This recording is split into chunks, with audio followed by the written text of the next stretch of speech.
कहानी है 1938 की। कैरली नाम के एक आदमी की, हंगेरियन आर्मी में, और वो उस कंट्री का बेस्ट पिस्टल शूटर था।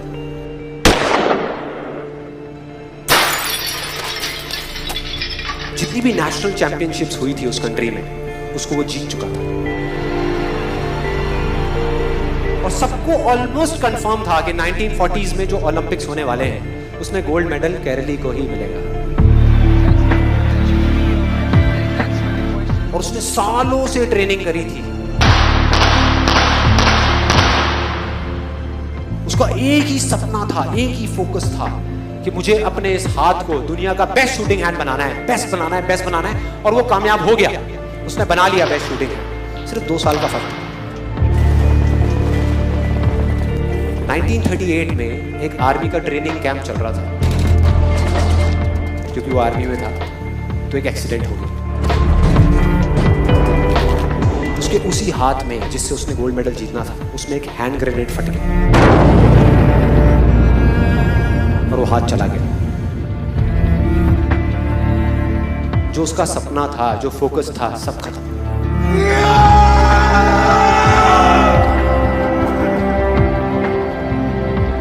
उसके पास 2 रास्ते थे। एक तो ये कि वो बाकी की पूरी जिंदगी रोता रहे और कहीं जा करके छुप जाए, या अपना जो गोल था जिस पे उसने फोकस किया हुआ था उसको पकड़ करके रखे।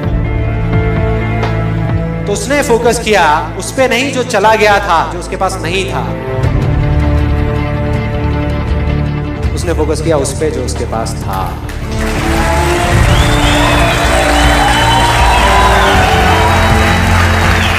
जो उसके पास था। और क्या था उसके पास में? एक लेफ्ट हैंड, एक ऐसा हाथ जिससे वो लिख तक नहीं सकता था। 1 महीने तक उसका हॉस्पिटल में इलाज चला इस हाथ के लिए, और सही 1 महीने बाद अपनी ट्रेनिंग शुरू कर दी इस हाथ की।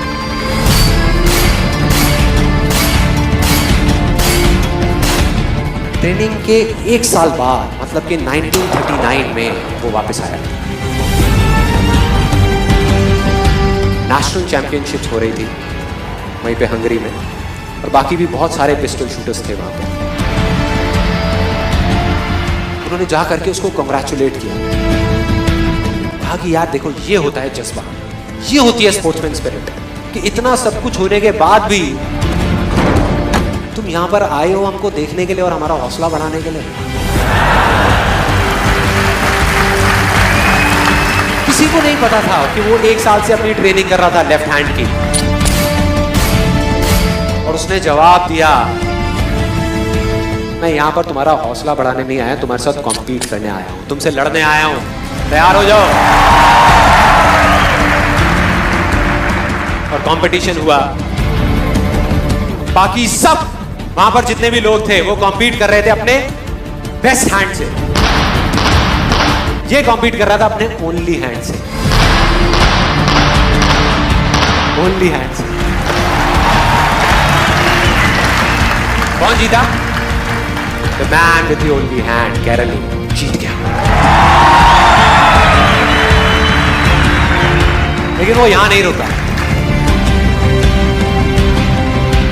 उसका गोल क्लियर था कि मुझे इस हाथ को इस कंट्री का नहीं, इस पूरी दुनिया का बेस्ट शूटिंग हैंड बनाना है।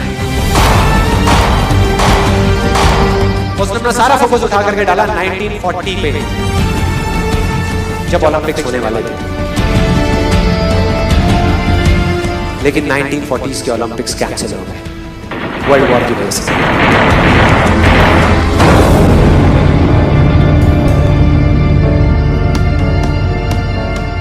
उसने अपना सारा फोकस उठा करके कहां डाल दिया? 1944 में जो ओलंपिक्स होने वाले थे उसके ऊपर।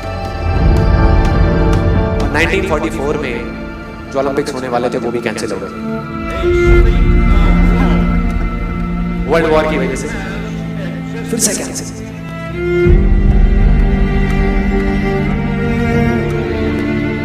उसने अपना सारा फोकस उठा करके डाल दिया 1948 के ओलंपिक्स में।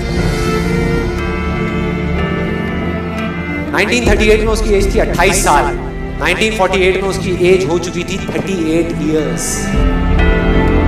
और जो यंगर जो प्लेयर्स आते हैं निकल करके, उनसे कॉम्पीट करना मुश्किल होता चला जाता है। लेकिन मुश्किल नाम का ये वर्ड था ही नहीं उसकी डिक्शनरी में। वो गया, पूरे वर्ल्ड के बेस्ट शूटर्स आए हुए थे जो अपने बेस्ट हैंड से कॉम्पीट कर रहे थे, और ये अपने ओनली हैंड से कॉम्पीट कर रहा था। और कौन जीता? The man with the only hand.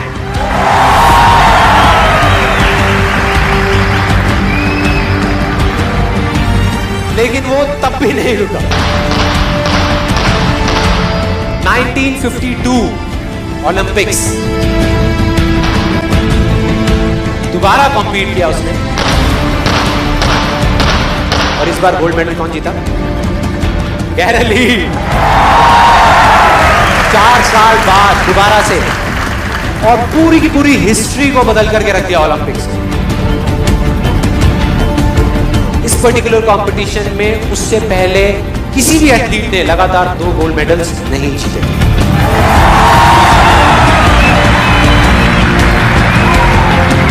अब किसी भी लूजर के पास चले जाओ, उसके पास लिस्ट होगी बहानों की कि मैं इस वजह से फेल हुआ अपनी लाइफ में, इस वजह से मैं कुछ नहीं कर पाया। बहुत लंबी लिस्ट है।